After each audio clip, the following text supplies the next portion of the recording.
to ba shi yaron nan ba shi da lafiya. Tun da zan yi kai ba yaron nan ba lafiya a samu ka kira wannan likitan ya duba shi a Na sanar da ke gewaya da ni. Aba mai gida. Ya haƙuri bari in je in kira wannan likitan. Bari ba ta da hankali ki ba yanzu zan je in kira likitan nan wannan ɗan likitan. Yawwa.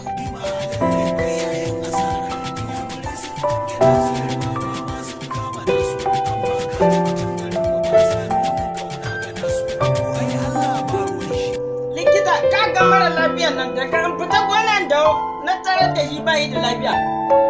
Aka ce in zo in nemo ka yanzu ka duba shi gashi nan.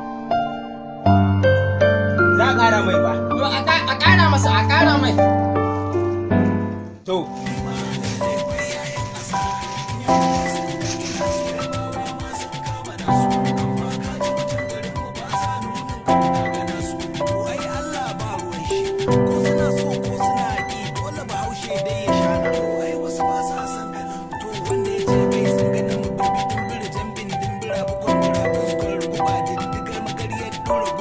Yawwa gani nan likita komai an gama. Komai ya yi daidai. Zan sa takalma a zo. Komai an gama. An gama komai ko? Komai an gama. Yawwa. Wannan ruwan ka a bashi ya ƙare. Ba za a bar shi kare ba. Ka a bashi. Za a kula ai ba za a bar shi kare ba. Idan kare akwai matsala ya. Akwai matsala zai janyo jini. To ba za a bari ya kare ba.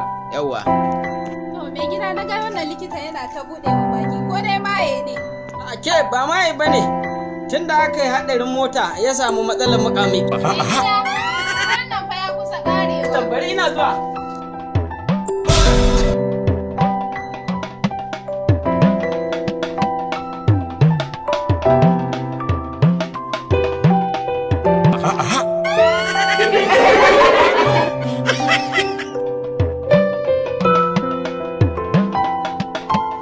Bari je in kira likitan bari ina zuwa.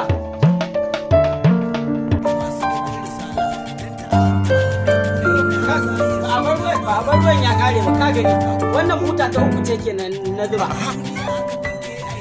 Uban waye ya ce ana ƙara ruwan buta. Ka ce ka a bar ruwan ya kare. Ni na gaya ba. Kai ka ce.